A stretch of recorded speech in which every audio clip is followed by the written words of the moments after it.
விடியல் தரும் விளையாட்டு பலம். கிரிக்கெட்டை பொறுத்தவரையில் இன்றைய தினம் ஒரு முக்கியமான நாள், மிக முக்கியமான நாள். சர்வதேச கிரிக்கெட்டுக்கு இது ஆரோக்கியம் தரக்கூடிய ஒரு நாள் என்று சொல்லலாம். ஒரு விடயத்தில் இல்ல, இரண்டு விடயத்தில். ஒன்று உங்களுக்கு எல்லாம் தெரியும், பங்களாதேஷ் அணி பாகிஸ்தான் அணியை சந்திக்கின்றது. பங்களாதேஷின் வரலாற்று முக்கியத்துவம் வாய்ந்த முதலாவது கிண்ணம் ஒன்று வெற்றி கொள்ளப்பட வாய்ப்புகள் இன்றைய தினம் இருக்கின்றன என்று தெரியும். பங்களாதேஷ் இதுவரைக்கும் வந்த மிக உயரிய உலக கிண்ணமாக நாங்கள் சொல்லக்கூடியது, இல்லாவிட்டால் உலக தரத்திலான கிண்ணமாக சொல்லக்கூடியது ஐசிசியினால் நடத்தப்பட்ட பகுதி அளவான அந்தஸ்துடைய நாடுகளுக்கு வழங்கப்படுகின்ற கிண்ணமான அசோசியேட் கிண்ணம்.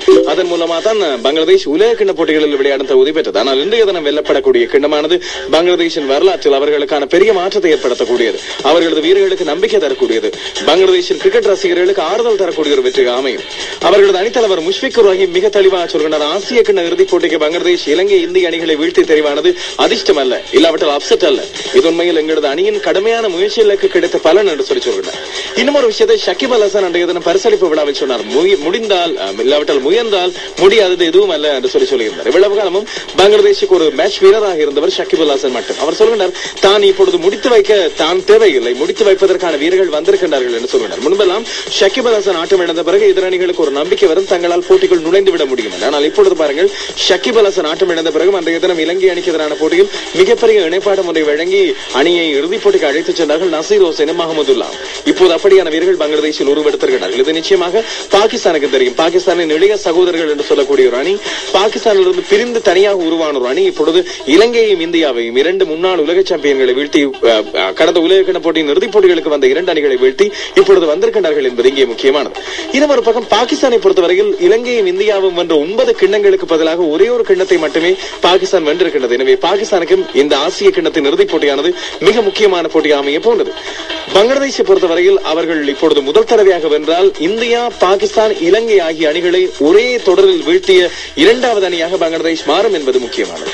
இதுவரைக்கும் 2003ஆம் ஆண்டு உலக கிண்ண போட்டியில் ஆஸ்திரேலியா தென்னாப்பிரிக்காவில் வைத்து பாகிஸ்தானை, இந்தியாவை, இலங்கையை வீழ்த்திய பிறகு உலக கிண்ண சாம்பியனானது. எனவே அந்த பெருமை, ஆஸ்திரேலியாவுக்கு அடுத்த பெருமை பங்களாதேஷ், ஏக்கு அடுத்த பி தானே கிடைக்குமா என்பதை நாங்கள் இன்றைய தினம் பொறுத்திருந்து பார்க்கலாம். இன்னும் ஒரு பக்கம் பாகிஸ்தானை பொறுத்தவரையில் இதுவரைக்கும் ஆசிய கிண்ணத்தின் இறுதிப் போட்டிக்கு அவர்கள் செல்வது இது 3வது தடவைதான். முதல் தடவை அவர்கள் வென்றிருந்தார்கள் டாக்காவில் வைத்து 2000ஆம் ஆண்டு 39 ஓட்டங்களால். பங்களாதேஷை பொறுத்தவரையில் அவர்களுக்கு முதல் தடவையாக இந்த வாய்ப்பு கிடைக்கிறது. எனவே இரண்டு அணிகளும் இதை எவ்வாறு பயன்படுத்திக் கொள்ள போகின்றன, இரண்டு அணிகளின் தலைவர்களுக்கும் அழுத்தத்தின் உச்சமாக இந்த போட்டி அமைய போன்றது. ஆனால் பாகிஸ்தான் ரசிகர்களை பொறுத்தவரையில் இந்தியாவுக்கு எதிராக விளையாடுவதை விட பங்களாதேஷுக்கு எதிராக விளையாடுவது சுவாரஸ்ய தன்மையை குறைந்ததாக அவர்கள் உணர்வதாக சொல்லியிருக்கின்றார்கள். ஆனாலும் பங்களாதேஷ் இப்பொழுது இருக்க நிலையில் இந்தியா, இலங்கை இரண்டு அணிகளை விட பரவாயில்லாத அணி என்பது மட்டும் நிச்சயமாக தெரிகின்றது. 2 மணிக்கு இந்த தினம் இந்த போட்டி ஆரம்பிக்கும். இலங்கை நிரப்படி நாங்கள் உங்களுக்கான ஸ்கோர் விவரங்களை தொடர்ந்து வழங்க காத்திருக்கின்றோம். இரண்டாவதாக முக்கியமான விஷயம் என்ன, ஐசிசி வேர்ல்ட் 2020 ஸ்ரீலங்கா 2012. இதை பற்றி அடிக்கடி வெற்றிகளும் விடிகளில் நாங்கள் சொல்லிக் கொண்டிருக்கிறோம். உங்களுக்கான அழைப்புதல்கள், இல்லாவிட்டால் நுழைவுச்சீட்டுகள், கௌரவ அதிதிகளுக்கான அழைப்புதல்கள் இன்றைய தினம் கிடைக்கின்றன என்று உங்களுக்கு தெரியும். இன்றைய தினமும் கிடைக்கின்றன.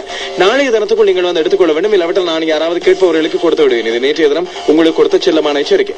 இந்த உலக கிண்ணத்தில் இலங்கையில் வந்து விளையாட போகின்ற 16, 15 மற்றும் 16வது அணிகள் எவை என்பதை தீர்மானிக்கின்ற மிக முக்கியமான போட்டி இன்றைய தினம் ஆப்கானிஸ்தான், நமீபியா அணிகளுக்கு இடையில் இடம்பெறவிருக்கிறது. இந்த போட்டியானது இன்றைய தினம் இடம்பெறவிருக்கிறது. மிக முக்கியமான போட்டியாக இது பிளே ஆஃப் ஃபைனல் என்று சொல்லக்கூடிய போட்டி, பிரிலிமினரி ஃபைனல். ஆப்கானிஸ்தான், நமீபியா அணிகள் மோதிக்கொண்ட போட்டி துபாயில் இன்றைய தினம் இடம்பெறுகின்றது. ESPN ஸ்டார் தொலைக்காட்சியில் நேரடி ஒளிபரப்புக்கும் இதற்கான ஏற்பாடு செய்யப்படுகிறது. இலங்கை நேரப்படி பிற்பகல் 3:30 இடம்பெறுகின்ற இந்த போட்டியில் வெல்லுகின்ற ஒரு அணி நேரடியாக இலங்கையில் இடம்பெறுகின்ற ஐசிசி உலக 2020 இறுதிப் போட்டிகளுக்கு தெரிவாகும்.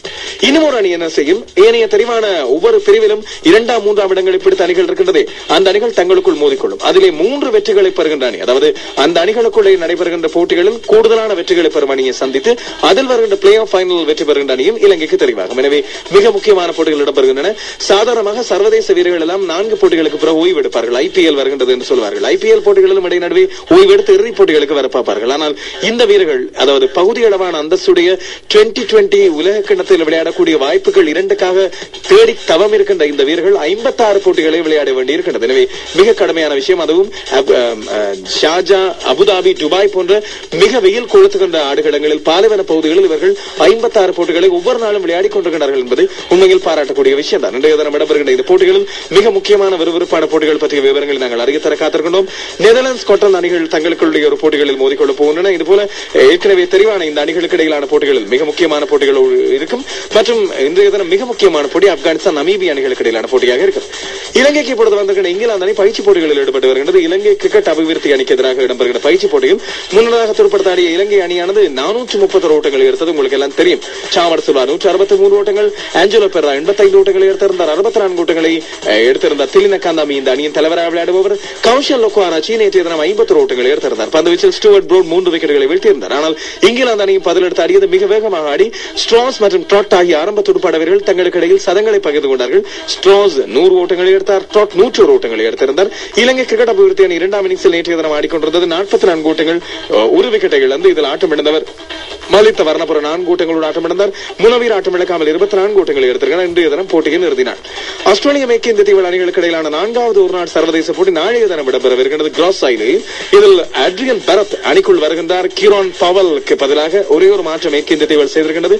அந்த போட்டி டை அடிப்படையில் முடிவடைந்த போட்டி உண்மையில் மிகுந்த கவலை தருவதாக அமைந்திருப்பதாக சொல்லுகின்ற டாரன் சாமி இறுதி துடுப்பாட்ட வீரர்களை தான் நம்பி இருந்திருக்க கூடாது, ஆனாலும் தான் பொறுப்படுத்த ஆடியிருக்க வேண்டும் என்று சொல்லி அவர் கவலைப்படுகின்றார். ஆனால் இந்த விட பெரிய கவலை ஆஸ்திரேலிய அணிக்கு தான் இருப்பது நிச்சயமாக தெரியும். காரணம் அவர்கள் மிக இலகுவான வெற்றிகள் கிடைக்கும் என்று எதிர்பார்த்து போகின்றார்கள். ஆனால் வெற்றிகள் கிடைப்பது மேற்கு இந்திய தீவில் அவ்வளவு இலகுவானதல்ல. முன்பெல்லாம் 80கள் 70களில் வேகப்பந்து வீச்சாளர்களை வைத்து பயமுறுத்தி மேற்கு இந்திய தீவில் வெற்றிகளை பெற்றது. இப்பொழுது சுழல் பந்து வீச்சாளர்களை வைத்து ஆஸ்திரேலிய அணிகளை உருட்டுகின்றது என்பதுதான் முக்கியமான விடயம். கிரிக்கெட் என்பது ஒரு அரசாங்க உத்தியோகம் அல்ல. நினைத்த நேரத்தில் மற்றவர்கள் கேட்கும் நேரத்தில் இல்லாவிட்டால் வயதேறிய நேரத்தில் ஓய்வு பெறுவதற்கு அதுக்கெல்லாம் கால நேரம் வர வேண்டும். இவ்வாறு சொல்லியிருப்பவர் வீரேந்திர சேவாக்.